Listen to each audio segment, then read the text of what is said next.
So let's continue with your progression because I love the story so far. So finance. Yeah. You decide to transition finance. Yeah. So I came home and unfortunately there was like I had nothing on my resume. I worked at like Foot Locker for like a month Yeah. because every summer I played baseball. Right. So all my friends that were like in regular universities, just like top universities, which are actually better academic universities than I was at, Mhm. but they had chances in the summer times to get internships and whatever. They were probably just getting their boss's coffee and stuff, but it was on their resume. Right. Of course. I had nothing. Yeah. So I came home with this finance degree from Alabama State University in Montgomery. Yeehaw. No one cared. And I was like, well, what am I How going was to the do? food though? In Alabama, I love Southern food. Yeah. Yeah, I love Crispy like just so brisket, good. Yeah. ribs, and Yeah. like I love barbecue. Like Yeah. I love it. Yeah. Sorry, I'm a fat kid at heart. No, so I love it. No, I love the food down south. So I come home and I'm like, well, what am I gonna do? And I didn't have any like connections in finance or like I didn't know what to do. So I only had like one thing I was decent at that moment was coaching baseball because I just played baseball and I saw there was like this little bit of a gap in Toronto specifically. I was a pitcher, so all my friends down south had like these very detailed pitching coaches growing up. I was like, well, why don't we have that here? So I opened up a pitching school like when I first came home, going back to being an entrepreneur. Yeah. But I say this transparently, the root of it was to get in front of more parents. Because if I told enough parents that I have a finance degree, one of them is going to have a job opening. I just believe that. Interesting. And I ended up but then I started emailing teams, can I coach your team? Or like, they're like, what? Like, no, like, it's okay. We have coaches. Like, it's all good. So then I offered free lessons for the first summer that I came home. And they were like, sure, we'll take free pitching lessons from a Division I player. It sounds Right. good. And my whole intention was to get in front of these parents at the end of the practices. I ended up coaching. I ended up building a whole entire top. It was called the Top Pitcher. It was like a whole entire program with hundreds of kids that I coached, Wow. and I got in front of hundreds and hundreds of parents. Wow. And from that, the more and more parents I spoke to, there was a point like 6 months into it, I had a ton of job offers. Wow. Like everyone from like a bunch of investment funds to Craft Canada for finance, like a bunch of different really good jobs. Wow. And I got to pick. Like it was absolutely crazy. And it was because it really had nothing, and we know this now, and everyone knows this now, but like it really doesn't have to do with what's on your resume or what school No, you went to. It's 100%. your person. Yes. And I think that what I was able to do was like, okay, yeah, I did go to school, right? I got the degree. Yeah. But I think like you can see my work ethic on and off the field. You can see how I'm going to care about what we have to do. And I think that went a longer way. So I ended up taking a job at a real estate investment fund called Romspen. It was they're a high value mortgage lender, and I was on the debt origination team, which was really, really exciting. And it was cool. Everyone always asks me now, you must have hated your job. That's why you quit. I'm like, no, I actually liked it. It was really cool. Like I was, young 20s, working on $100 million land deals and like infrastructure Wow. projects. And like, Imagine. obviously I wasn't leading the charge, but I was in the rooms and it was really cool. Right. So like I got to really see entrepreneurship at the core. Like these were entrepreneurs coming in for $100 million loans on a project that they thought of in their mind, that they envisioned a 50-story tower on this plot of land because of X, Y, and Z. I was like, well, that's cool. Yeah. Yeah. You got to be a fly on the wall to something that normal people don't get to be. Exactly. And then I got to crunch the numbers, see how I made it work. Right. I was like, wait, what? It actually Even works. better. Yeah. Or this guy's crazy. That does not work. So both ways, and it was really cool to see. And I also got an insight into, because of that world, because of that high net worth world, unknowingly started learning about art. Like a lot of these guys were art Really? collectors, Okay. started That hearing makes about sense. it, started Right. touching about it. And that was, I loved art for 15 years before that, but it was still like, oh, people collect art? Yeah. Interesting. That's cool. Back of my mind, maybe in the future. So that was my transition into finance. It was like I needed to figure out a way. Being resourceful is a key trait to being an entrepreneur. Like same way I had to be resourceful to get to step A, I needed to be resourceful to get to step B, and I just got to find a way. Right. Like I think enough people, if we actually just focused on finding a way for that singular goal, anyone can do anything. Yeah. Like nothing can stop you. Pivoting. Yeah. Pivot. Pivot. Pivot. Pivot. Pivot. You ever watch Friends? No, certainly No. not. Seinfeld person? Come on, somebody. I don't watch much TV. I'm sorry. I watched a little bit of Seinfeld. I'll just send you all these clips. That's But I'm okay. sorry. Yeah. We're good. We're good. We're I'm good. like bad with TV. Yeah, I'm like the worst. I don't watch much Same, TV. don't watch TV. This is old like 90s Yeah, and 80s stuff. I mean, these are incredibly classic shows. Oh, yeah. Everybody. Yeah, We have the battle. I'm It's just like bad. I'm just bad Seinfeld's with this one. stuff. Yeah, I'm bad with this stuff. So take go us ahead. from that. Now, so you're starting to meet these affluent individuals. They're in this level. They're investing. They're developing. What's the next chapter? Yeah.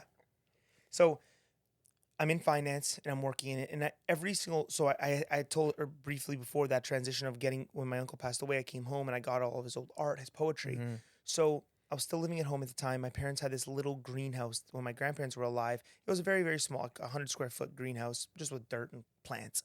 And I started painting in my bedroom just for fun. And then I was like, well, I'm making a mess. So let me just go into this greenhouse. No one's using it anymore. And I think like looking at my uncle's old paintings, his poetry stuff, it started to inspire me. And every night and weekend I started painting. There was no intention with it. Like there was no time in which at that early stages where I was like, I'm going to quit my job and become an artist. It was just like, I just feel like painting. I just like this. Yeah. And I didn't have money at the time to like buy a lot of canvases. So I would like buy one canvas, paint it over white, paint another one, paint it over white, paint another one. Oh, I was wow. just practicing. Oh. And I didn't even know what I was practicing for. I was just doing it. And so the transition for me was like literally, a couple times a week, then every night of the week, then mornings, Right. then every weekend, I was just painting. So like if I wasn't at work and I was working at a finance job, so it was long hours, Yeah. then I would spend time with my girlfriend, my wife now, but my girlfriend at the time and my parents. Then I would paint. It's like till 2, 3 in the morning every night. Wow. And what started happening was like as I started to do more and more of it, I started hosting these like little art shows. Like literally, I would rent out in like a condo party room, Right. like I rent out a little room somewhere and just showcase some of the artwork that I was working. Literally, my aunts and uncles, family and friends. Like no one was coming to see my art Sure. or buy my art. But you're going through this process. This is what people don't get. You're Yeah. going through the process of facilitating this, orchestrating this, getting everyone together. Yep. It does play value and dividends later, It's crazy. right? The photos from those events are what got me to where I'm at today. Because like it showed they showed history of like Interest. attempt. Yes. It showed trial. It showed people coming out to see my art. Who cares that it was my aunt? No one knows. Yeah. It was like it 100%. showed people in front of my art engaged, talking about it. Right. And it also gave me feedback to like what could work. What do I like doing? It took a lot of reps in that, but it was in very, very, very important lessons. So I keep doing this, and then all of a sudden I'm like, well, this reach out concept that I used to get to college, that I used to get to finance, I was like, why don't I start reaching out to like architects, interior designers, like anyone that would listen? And small unpaid opportunities started to come up. Mm-hmm. Definitely not enough to like quit my job, Right. but they were substantial enough that they were exciting. And there was like, hey, do a little mural over here. Hey, like we would love your art in this restaurant, like whatever it may be, small opportunities. And specifically, there was this opportunity through this architecture firm in New York. They're Toronto based, but they had this project that was going to New York, and my style art fit really well. Mm-hmm. And they said to me like, they need you to do a mural here. I was like, wow, that sounds great. Yeah. But it was gonna be like a week-long mural. And I had just reserved time off for my honeymoon coming up.